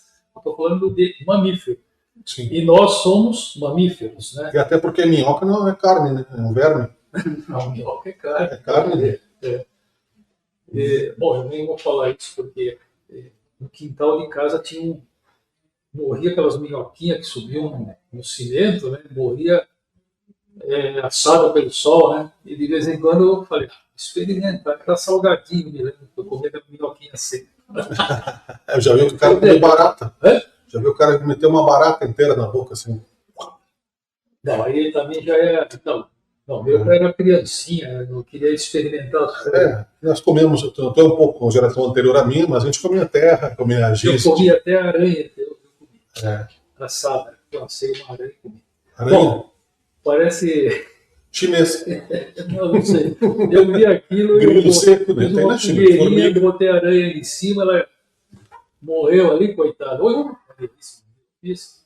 Sim. Bom, então, o que eu vou fazer? Eu vou fazer uma relação entre... porque tem essa polêmica toda, come carne, come isso, não come aquilo, come proteína. Isso tudo é cultural. Entendeu? Que nem eu citei já os Inuits, que são lá os... o pessoal chama de esquimó, mas o nome correto para eles seria Inuits. Eles comem foca porque lá não tem outra coisa, lá não tem... outra fonte de alimento. Eles comem a foca, comem o peixe e tal, e aquilo gera um problemão para eles, que eu vou explicar o porquê que gera um problemão. Eu posso te dar um outro exemplo que é cultural. Muita gente gosta de mortadela. Você gosta de mortadela? Não. Mas embutidos eu sei que não presta. Presunto. Não, mas muita gente gosta do gosto. Eu comia muito quando era criança. Eu achava bom, não sabor. Aí quando veio o navio Kasatomaru, que a primeira leva de imigrantes japoneses, quando o navio parou no Porto de Santos, ele parou longe porque tinha aquela coisa de quarentena, né? Imigrantes de outro país. Aí deram o sanduíche de mortadela para os japoneses. Acho que eles nunca tinham visto mortadela. Cheiraram aquilo, jogaram tudo para o mar. Comeram só o pão. Eles não comeram. Agora, se fosse navio de italiano, eles vão comer pão com mortadela, porque é uma coisa natural para eles lá, né? Pensei que ia parecer um golfinho mutante, né? Depois de ter comido a mortadela, né? Bom, são cancerígenos nas embutidos, né? Eu não como, né? Bom, eu não como carne nenhuma, nem embutida nem desembutida. Sim. E daí eu fui atrás disso daí, porque eu sempre quis, assim, na minha vida, eliminar umas contradições, porque eu acho que a contradição na vida da pessoa é uma coisa que atrapalha. Porque se você defende uma coisa e faz uma coisa no outro sentido, aquilo é uma contradição. Então, como é que você fica naquilo, né? Assim, uma hipocrisia? Né? É uma hipocrisia, é uma contradição. Às vezes, não sei porquê, mas a maioria das pessoas é assim. Bom, daí eu fui atrás disso daí. Por que tem essa coisa daí? Come carne, não come carne... vegetariano, mas vegetariano, tanto o ser humano como os animais. Então, em animal a gente fala nós mesmos, né? Onívoro, herbívoro e carnívoro. O onívoro come comida de origem animal e vegetal, que seria aquilo que as pessoas nos enquadram. O ser humano é onívoro. Bom, fora o ser humano, um outro animal que ele é onívoro, mas ele come muito pouca carne, é o esquilo. E que ele tem uma fisiologia e uma anatomia de animal herbívoro. Sim. Tá? Porque os outros, o leão, ele tem uma anatomia de animal carnívoro, come carne. Mas então o esquilo é como o ser humano, que tem uma anatomia de herbívoro, e come carne. Ele come carne. Mas parece que o esquilo é mais... Ele não come bem carne, não é isso que ele come pequenos insetos, porque quando a gente fala em carne, a gente não pensa em inseto, por exemplo. Você vai estar pensando no bife que compra lá no mercado, né? Que vem no plástico ali, no isoporzinho e tal. Não é isso. Gado, normalmente, carne de porco, né? Isso. E outros. Galinha. Aqui é todos os passarinhos, na época da caça. Mas se comer um grilo, aí não é carne. Não, é carne. É considerado carne ou é fonte de proteína? É uma fonte de comida animal. Por isso que eu falei que tem o carnívoro, ele come comida de origem animal. O onívoro come também e come vegetal.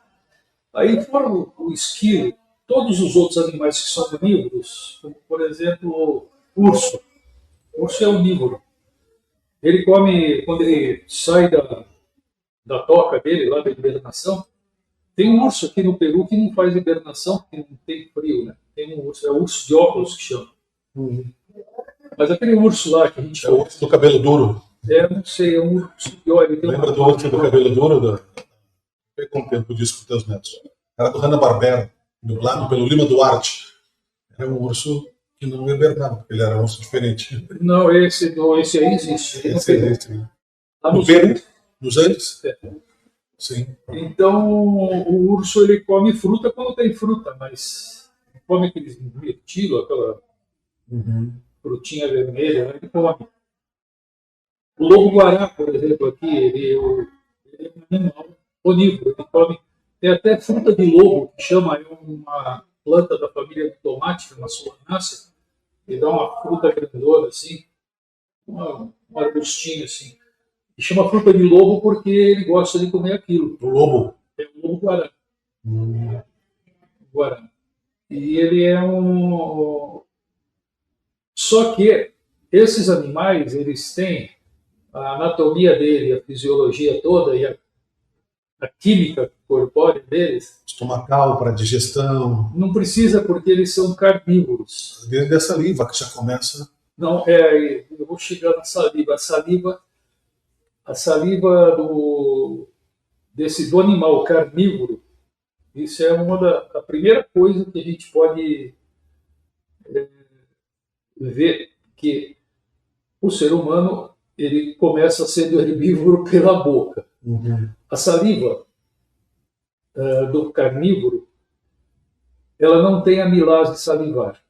A amilase é uma enzima que ela vai ajudar na decomposição e do amido. Carnívoro não tem isso. E o herbívoro tem. O herbívoro tem. Nós temos. Nós somos herbívoros por natureza. Isso aí, herbívoro, tá certo? E o carnívoro tem um diferente. Bom, vai chegar ou já chegou? Não sei. Por quê? O carnívoro não tem amilase, que é para... Ele não come amido, né? O carnívoro come carne. Mas tem algum outro diferencial na saliva ou no estômago, por exemplo? Não, tem. Eu vou andando...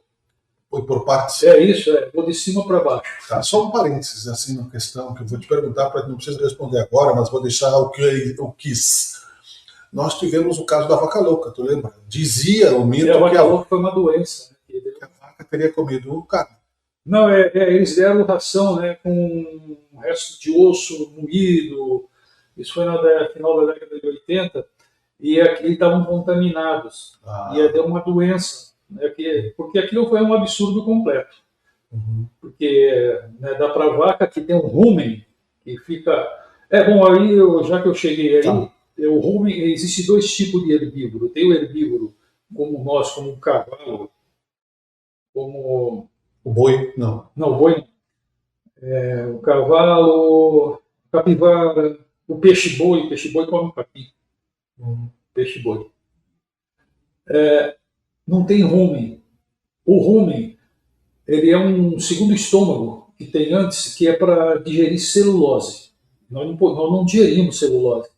Se comer celulose, ela vai sair. Vai sair. Ela vai ajudar a manter assim, as bactérias do intestino, vai ajudar a segurar a água, entendeu? Não vai fazer mal. Não, mal não. A gente come na alface, tem celulose. Alface, tudo que é fruta... Tudo que é vegetal tem celulose, em pequena quantidade. Agora o boi ele come o capim, que é muita celulose, né? O capim. Então, e ele tem esse rumen que vai voltando para o rumen, é um processo ali de fermentação, volta para o estômago, volta para o rumen, volta para a boca, ele remastiga tudo. Por isso que ele está sempre mastigando. Está sempre mastigando. Ruminante, que eles chamam. É o ruminante. E a celulose, ela tem nutrientes daí? Ele absorve? A celulose é um açúcar que, para nós, ele é muito parecido com a sacarose, mas ele tem a posição da molécula, que ele tem uma dobra assim, que faz com que a gente não consiga digerir. E por isso que ela é diferente também do açúcar comum, aí, da sacarose, porque ela é uma coisa que fica assim, dura e digesta, tanto que uma árvore, madeira é feita de celulose, lignina e hemicelulose. A gente não consegue digerir madeira. Sim, ela petrifica, inclusive, depois, ao longo do tempo. Não tem como. Bom, mas isso aí, eu não quero me desviar do foco, porque o foco é o seguinte, é explicar o porquê. Isso daqui não é uma coisa para a pessoa achar que eu estou defendendo alguma coisa, eu estou dando um caminho para você entender como que é teu corpo. Sim, não é uma apologia. Não é apologia. Então, consciente. Aí o que acontece? Faça suas escolhas, né? Claro. Sabendo o que está acontecendo. Então a primeira coisa é essa. Vamos começar pela boca. nós temos amilase salivar. Isso é característica de herbívoro. Perfeito. Tá. Os dentes, né? O canino, eu já expliquei que o canino está mais ligado à defesa do que à alimentação. Tanto que um gorila que não come, só come folha, ele tem um canino enorme, assim, desse tamanho. Quer dizer, um parêntese, né? Não tem relação o canino com a lei do uso e desuso, como a gente pensou, do Darwin, do Wallace. O canino é para a defesa, no caso do canino dos gorilas. Do gorila porque ele é herbívoro, como nós. Sim. Tá, e a gente não tem, o nosso canino é pequeno, então o canino não come. Mas esses dentes aqui que nós temos aqui, os molares, o nosso ele é achatado. Para quebrar. Para esmagar, para quebrar. Diferente, por exemplo, quem tem cachorro pode olhar o dente do cachorro, ele é um triângulozinho assim, ó. E o cachorro, ele não mastiga, ele engole. Ele pega a coisa e vai engolindo assim. Isso é aquela característica de carnívoro. Vai engolindo. Bom, e a gente tem que mastigar as coisas e mandar mais... O estômago do cachorro é diferente? É diferente. Do humano? Vou chegar lá, tá bom na boca. Sim. Vai dar mais que um programa só essa pauta. Vamos fazer então já o recorte daqui a 2 minutos. Já deu? Ainda não, dá para falar mais 3 minutos. Bom, mas só para a gente lembrar que seremos fascículos. Aí a boca, o herbívoro tem um deslocamento lateral da boca e para frente, que nós temos. O carnívoro não tem. E aqui, ó, o encaixe aqui da mandíbula aqui, ele é meio em L. Pode olhar, um carnívoro é reto, quase reto. Alguns são bem retos, que tem o cachorro. Sim. É reto. Perfeito. E aqui a boca é bem maior, a boca do cachorro, mesmo a do gato, ela abre, enquanto a nossa não. Só o hipopótamo que a boca dele abre quase 180 graus. E da vizinha fofoqueira também. Né? E tem o hipopótamo tem uns caminhos enormes também, né? Nunca teve uma vizinha com boca de hipopótamo? Uma vizinha com boca de hipopótamo também? Não, eu nunca tive boca de hipopótamo. E daí... Então, essa é uma característica de herbívoro. Então, deslocamento lateral, assim, ó, aqui um carnívoro não tem. Porque senão ele não ia ter força para segurar uma presa quando ele pegar. Ela ia arrancar o maxilar dele, porque ele ia ficar com a porta, né? Isso. E a gente vai para frente, assim, ó, eu estou fazendo o gesto aí para a pessoa entender o que é. Então, esse aqui para o lado é coisa de herbívoro. Por quê? Não sei. Porque não precisa. Para fala, talvez? Talvez para fono. Não, para falar?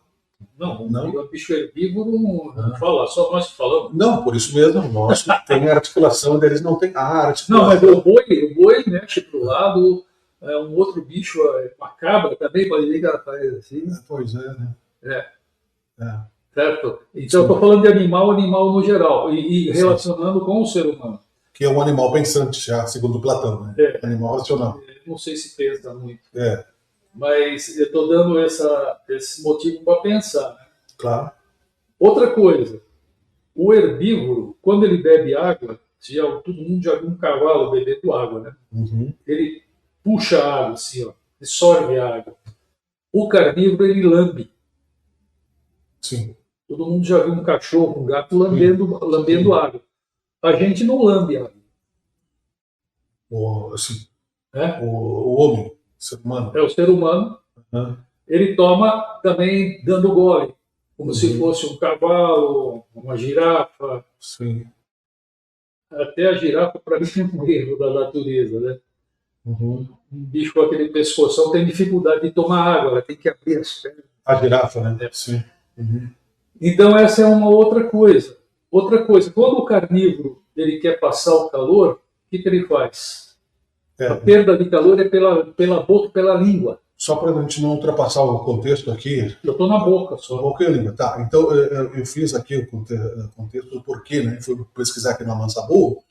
Segundo, né, aqui serve justamente para mastigação, triturar diferentes tipos de alimentos, a mobilidade do maxilar comum, E também facilita a articulação de palavras e expressões faciais. Né? Fazer isso aqui, sabe? Fazer. Então, essa é a principal, né, razão de que nós desenvolvemos essa arte.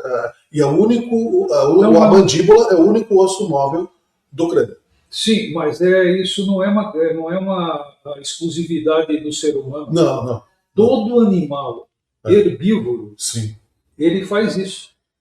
Inclusive o esquilo, pode ver o esquilo comendo, o coelho comendo, ele faz assim com a boca.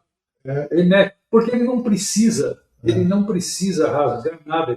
E o carnívoro ele vai engolindo. E aqui a gente está falando sobre alimentação, né? Porque se formos falar de comunicação, é uma outra linha de desenvolvimento, claro que é paralelo, mas os macacos também, os primatas, por sinais, né? se desenvolveram muito, né? Então, mas essa coisa da fala que falou, isso aí pode até ajudar. Sim, claro. Mas isso daí não é exclusividade, porque todo animal herbívoro, ele mexe a mandíbula para os lados e para frente. Ela é imóvel e assim ela não tem muita força. Beleza, então nós vamos voltar em instantes, né? Porque aqui é um pouco de tudo e mais um pouco, edição 1. Um pouco de tudo e mais um pouco, com José Otávio Carlomagno e Miguel Brambila.